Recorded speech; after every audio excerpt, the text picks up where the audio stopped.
Welcome to my YouTube channel. Dear viewers, आज की इस वीडियो में हम एसएसटी का T2 का पेपर क्लास 8th को जो आज आया यानी 9 मार्च 2023 को सॉफ्ट जोन के लिए ये पेपर था, इसको हम सॉल्व करेंगे। इससे आपको एक जनरल आइडिया मिल जाएगा कि किस तरह का पेपर हार्ड जोन वालों को आएगा और जो नेक्स्ट सेशन यानी 2024 के लिए प्रिपेयर कर रहे हैं उनको किस तरह का पेपर आएगा। वीडियो को स्टार्ट करते हैं। आपको पता ही है 40 मार्क्स का पेपर होगा। U3 में से 5 मार्क्स होंगे, T2 में से 35 मार्क्स होंगे और 2.5 घंटे का टाइम है। आपके क्वेश्चन पेपर में सीरीज भी होती है। अब क्या करना है, आपको याद रखना है कि 4 सेक्शंस होंगे क्वेश्चन पेपर के। Section A, section B, C and D। Total 24 question होंगे। सेक्शन A में 10 क्वेश्चन होंगे, क्वेश्चन नंबर 1 से लेकर 10 तक। हर किसी क्वेश्चन का 1 मार्क्स है। ये MCQ यानी मल्टीपल चॉइस क्वेश्चंस होंगे। सेक्शन B में 2-2 मार्क्स के 4 क्वेश्चन आपको करने हैं, हालांकि 6 क्वेश्चन होंगे। क्वेश्चन नंबर 11 से 16 तक आपको 4 क्वेश्चन अटेम्प्ट करने हैं। सेक्शन C में इसी तरह आपको 6 और 5 क्वेश्चन होंगे, उनमें से आपको 4 करने हैं।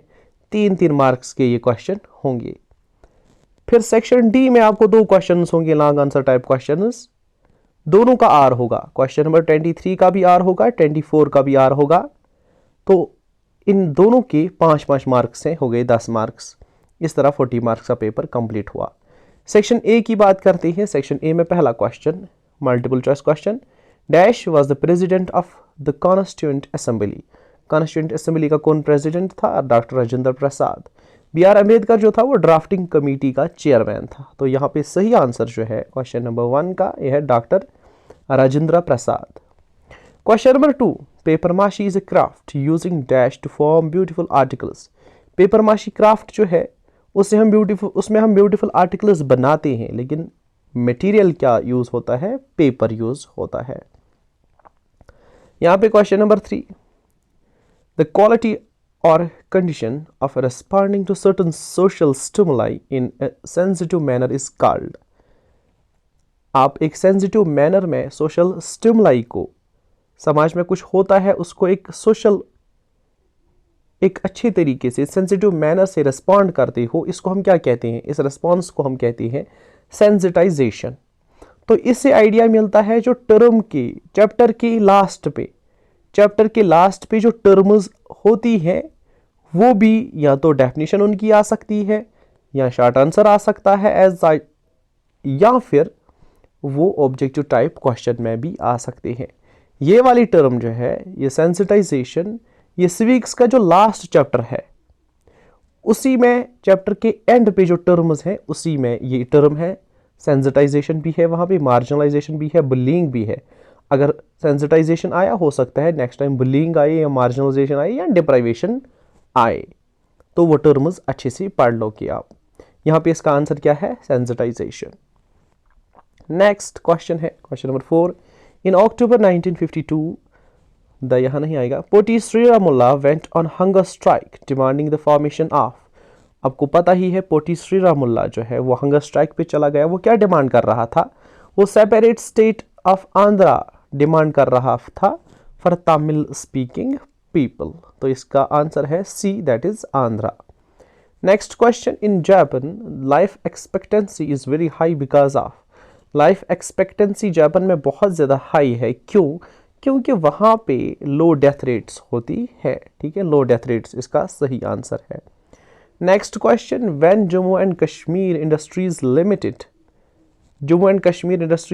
a public sector undertaking came into existence। ये कब एग्जिस्टेंस में आई? 1963 में इसका सही आंसर है। अब ये वाला क्वेश्चन भाई वहदत दीन मौलाना आज़ाद मेंट। आप जो बॉक्सेस होते हैं ना हिस्ट्री में, सिविक्स में, उनको भी आप अच्छे से पढ़ोगे। ये बॉक्स है जो इमेजेस हैं चैप्टर 9 में, वहीं पे एक बॉक्स है जहाँ पे मौलाना अबुल कलाम आज़ाद के बारे में बताया गया है। अब वो सपोर्ट कर रहा था वहदत दीन के तसव्वुर को। अब वहदत दीन का तसव्वुर जो है, इसका मतलब क्या था? इसका मतलब था essential oneness of all religions. ठीक है, essential oneness of all religions, इसी को सपोर्ट कर रहा था। Next question, the full form of NCLP is. अब ये भी एक बॉक्स सा समझो, सोर्स सा समझो, स्वीक्स में है। NCLP लास्ट पे आया है एक बॉक्स में। तो NCLP का मतलब है नेशनल चाइल्ड लेबर प्रोजेक्ट। ठीक है, तो अच्छे से टेक्स्ट बुक बहुत अच्छे से पढ़नी है। ऑब्जेक्टिव्स आप तभी कर सकोगे जब आप textbook line to line, page to page, हर कुछ पढ़ोगे, उसमें से कुछ भी नहीं छोड़ना है, तभी जाके आप ये 10 मार्क्स अच्छे से अटेम्प्ट कर सकते हो। नेक्स्ट क्वेश्चन है, द शाली और इन शाली system the harvest of the rice crop was directly supplied from the field to the godowns of the. Harvest में राइस क्रॉप जब शाली सिस्टम में जब हार्वेस्ट किया जाता था राइस क्रॉप, तो फील्ड से डायरेक्ट कहाँ ये सप्लाई होता था? मनी लैंडर्स को सप्लाई होता था, क्योंकि मनी लैंडर्स ने पहले ही पीजेंट्स को लोन्स दिए होते थे और ये कंडीशन रखी होती थी, जब आप फसल काटोगे तो फसल हमें ही बेचना। तो फील्ड से डायरेक्ट ये फसल कहाँ जाती थी? मनी लैंडर्स के पास, जो सूद पे पैसा देते थे लोगों को, पीजेंट्स को। ये भी एक आप समझो कि बॉक्स सा है, उसी में शाली सिस्टम पे बताया गया है। अब जो बॉक्सेस होते हैं, सोर्सेज होते हैं, उनको आप अच्छे से पढ़ोगे। अब यहाँ पे मैच द फॉलोइंग आ गया, तो यहाँ पे मीनिंग ही है। ट्रीटी क्या होता है? ट्रीटी होता है a formal agreement between two और मोर स्टेट्स। तो ट्रीटी यहां मैच होगा, 1 होगा मैच बी से। कूली कौन होता है? A person hired for carriage of goods, एक पर्सन जिसको हायर किया जाता है ताकि वो आपकी चीजें उठाए। Agrarian is a concept related to cultivation of land, ये ए से मैच होगा। एंड नाउ लास्ट है रेगुलेशन एक रूल होता है, made and maintained by an authority. तो यहाँ पे फिर आपको देखना है किस में 1 होता है मैच बी से, 2 होता है मैच सी से, यानी इसमें 1 होता है मैच बी से, 2 होता है मैच सी से, लेकिन ये 2 में आता है या इसी में आता है? हाँ, इसी में, तो ये वाला आंसर। फिर 3 होता है मैच ए से और 4 होता है मैच डी से, इसलिए ऑप्शन डी को आप टिक करोगे। अब सेक्शन बी पे जाते हैं, इसमें आपको very short answer type questions आए हैं। What economic impact did first world war have on India, world war first का क्या इम्पैक्ट इंडिया पे रहा, ये टेक्सचुअल क्वेश्चन है।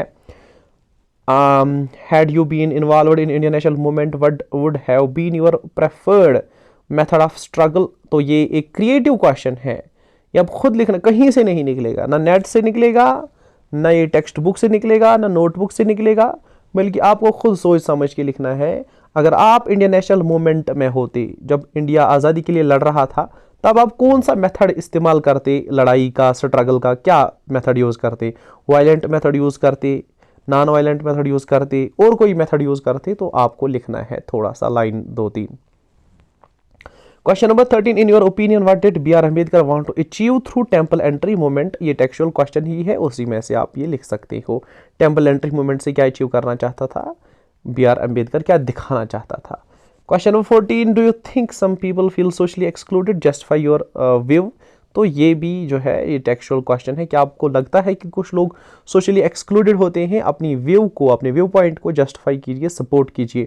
What is meant by human migration, यानी सिंपली माइग्रेशन क्या होता है, तो वो आपको लिखना है। ह्यूमन माइग्रेशन क्या होता है, ये ह्यूमन रिसोर्सेज में ज्योग्राफी में से क्वेश्चन है, ये भी आपको आ जाएगा बहुत अच्छे से। Why are people considered as a resource, ये चैप्टर 1 में भी है ज्योग्राफी में, और शायद वहाँ पे भी है बिल्कुल, और आप अच्छे से लिख सकते हो इंसानों को क्यों कंसिडर किया जाता है एज अ रिसोर्स, ये ह्यूमन रिसोर्सेज में भी होगा ये क्वेश्चन। तो इस तरह ये जो 6 क्वेश्चन आए यहाँ पे 11 to 16, इनमें से आपको कितने करने हैं? 4 ही करने हैं, क्योंकि ऊपर जनरल इंस्ट्रक्शंस में दिया गया था। फिर सेक्शन सी पे आते हैं। सेक्शन सी में आपको शॉर्ट आंसर टाइप क्वेश्चंस है। यहाँ पे पहला क्वेश्चन आया है, What were different reasons people had? What different reasons people had? यहाँ पे करेक्शंस होती है। What different reasons people had for not sending girls to school? तो ये जो है विमेन कास्ट एंड रिफॉर्म से ये क्वेश्चन आया है। लोगों के पास क्या रीजंस थे कि वो बच्चियों को स्कूल नहीं भेजते थे? तो आपको पता ही है, ये आपने पढ़ा होगा। अच्छा, नेक्स्ट क्वेश्चन है, how did Jyotirao Phule justify the criticism of caste inequality in society? Jyotirao Phule ने कैसे जस्टिफाई किया कैसे कि criticism of caste inequality in society, वो क्रिटिसाइज कर रहा था कास्ट इनइक्वालिटी को सोसाइटी में, तो वो किन बेसिस पे इस क्रिटिसाइज कर रहा था कास्ट इनइक्वालिटी को, ये आपको लिखना है। तो यहाँ एक चीज़ जो मुझे देखने को मिला, ये 3 मार्क्स के क्वेश्चन है तो 6 मार्क्स हो गए ना फिर U3 में ऐसे, और ऊपर कुछ ऑब्जेक्टिव्स भी आए हैं। इसका मतलब है अब कह सकते हैं किसी हद तक कि U3 भी पूरा आ सकता है और T2 का जो है वो भी पूरा आ सकता है। देयर इज नो लिमिटेशन के 5 ही मार्क्स अब आएंगे किससे, U3 से। ये तो U3 से दोनों क्वेश्चन हैं अगर आप अच्छे से देखोगे।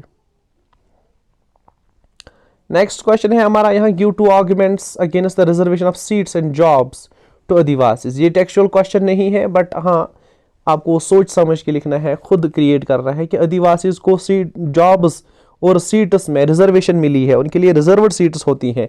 तो आप इस चीज के खिलाफ 2 आर्ग्यूमेंट्स दो, आप प्रूव करो कि ये अच्छा नहीं है, हालांकि ये अच्छा है, ठीक है, एग्री करना है हमें इस चीज को, ये जस्टिस पे मबनी है, लेकिन आप दिखाओ इसके 2 ड्रॉबैक्स, इसे 2 प्रॉब्लम्स आप सामने लाओ जिससे हमें पता चलेगा कि ये ठीक नहीं है। अगेंस्ट 2 आर्ग्यूमेंट्स आपको रखने हैं। Question number 20, how was politics of radicals with in the Congress different from that of the moderates. यानी मॉडरेट्स और रेडिकल्स में क्या डिफरेंस थी, ये आपको लिखना है। ये टेक्सचुअल क्वेश्चन है, ये टेक्स्ट से ही लिया गया है। फिर next, suppose water supply in your area is not adequate, suggest 2 ways how can it be improved. तो पब्लिक फैसिलिटीज जो स्वीक्स में चैप्टर है उसी में से ये लिया गया है, परहैप्स ये टेक्सचुअल क्वेश्चन है, तो ये भी आप लिख सकते हो अच्छे से कि आपके एरिया में वाटर सप्लाई जो है पूरी नहीं है, इसको कैसे बेहतर बनाया जा सकता है। 2 आपको वेज या तरीक़ेकार आपको बताने हैं। तो नेक्स्ट क्वेश्चन है, suggest how ever growing young population of India can be converted into A developed human resource.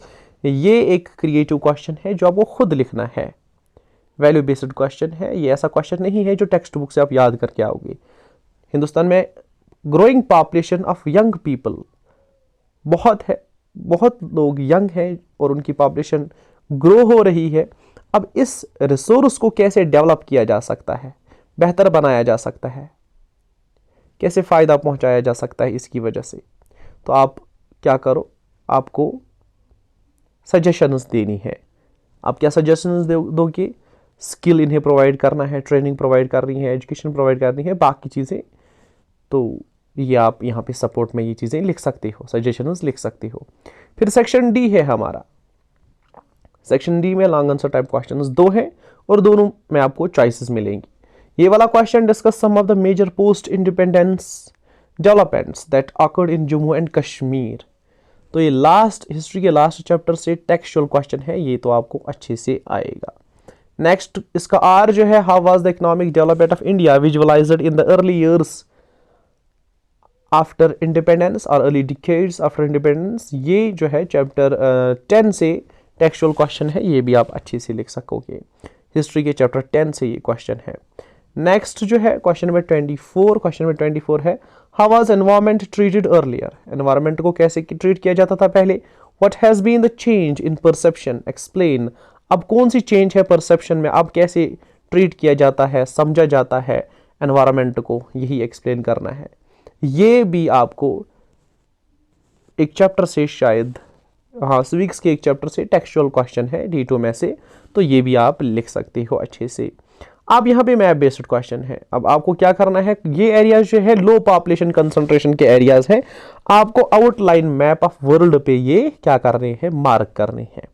तो सबसे पहले सहारा डेजर्ट। सहारा डेजर्ट कहाँ है, सहारा डेजर्ट ये जो नॉर्थ ऑफ अफ्रीका है ना, north and west of Africa, ये वाला पार्ट ऐसे जो मैंने किया, इसको आप कलर कर दोगे, ऐसे शेड कर दोगे, ठीक है, ऐसे यहीं पे सहारा डेजर्ट है। फिर लाइन ऐसे डालोगे और इसको लिखोगे SAHARA, सहारा, DESERT, डेजर्ट।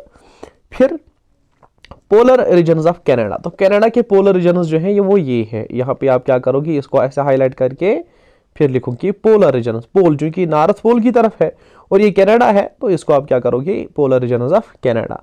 फिर द थार डेजर्ट। अब थार डेजर्ट कहाँ पे है, आप जानते ही हो थार डेजर्ट इंडिया में है। तो इंडिया में इसको हम जूम करेंगे तो इंडिया कहाँ पे है भाई, इंडिया यहाँ पे है, ठीक है, यहाँ पे है। और यहाँ ये वाला जो एरिया है, राजस्थान वाला एरिया, यहाँ पे थार डेजर्ट है। यहाँ पे आप ऐसे किया और इधर लिखा THAR, थार, DESERT, डेजर्ट। इस तरह आपने क्या किया, मैप पे मार्क कर दिए लोकेशन, तो मैप वाला क्वेश्चन भी सॉल्व हो गया। आई होप कि वीडियो आपको अच्छी लगी होगी। अगर आपको फर्दर किसी चीज़ पे एक्सप्लेनेशन चाहिए तो आप कमेंट कीजिए और वीडियो को लाइक करना ना भूलें। थैंक्स।